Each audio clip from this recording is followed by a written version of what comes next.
Hello, welcome to episode 6. Quite a lot to get done on this one, so let's get into it.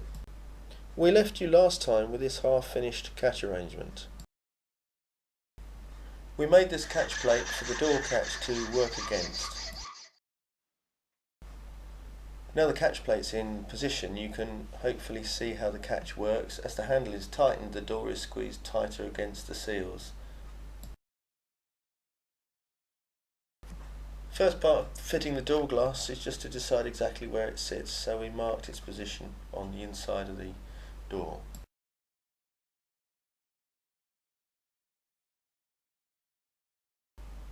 We stuck some fireproof tape to the inside of the glass, and that will be pressed against a hole in the door to form a gas-tight seal. The glass will be held where it is by a set of 3 studs, which you'll see shortly.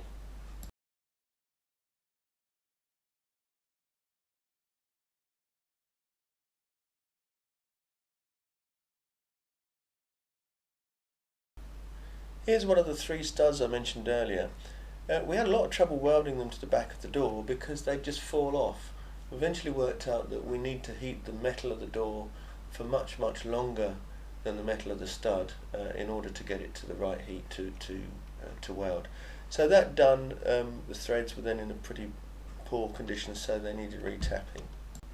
The next step was to make up these clips, 3 of those, which just apply gentle pressure to the back surface of the glass to hold it where it needs to be. The baffle is just an obstacle for the hot air to go around before it exits the stove in order to allow it to impart more heat into the stove and less of it up the flue. We started with a cardboard template to get the right shape.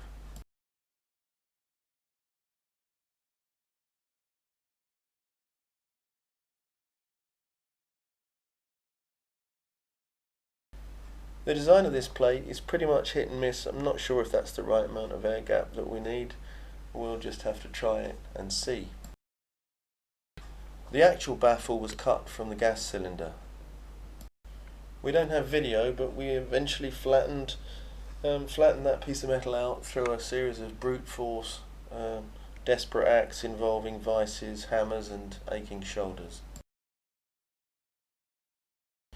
We made such a bad job of chopping the 2 halves of the cylinder apart that they were never going to go back together nice and cleanly with a butt fit. So we fitted a rebate all the way round, and we plan to weld that shut when the time comes.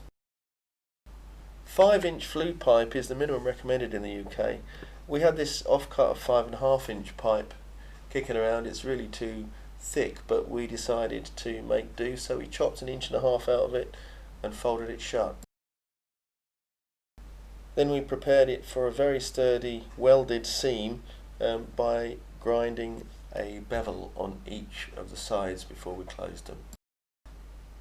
As you can see, that worked, but the pipe is no longer round, so we had to do some more marmalising. Then we made this 5-inch cardboard mock-up of the flue pipe so that we could cut the complex shape which allows the flue pipe to sit snugly on the back of the stove. We then unwrapped the cardboard mock-up, wrapped it round the pipe, transferred the profile and ground that profile into the flue pipe.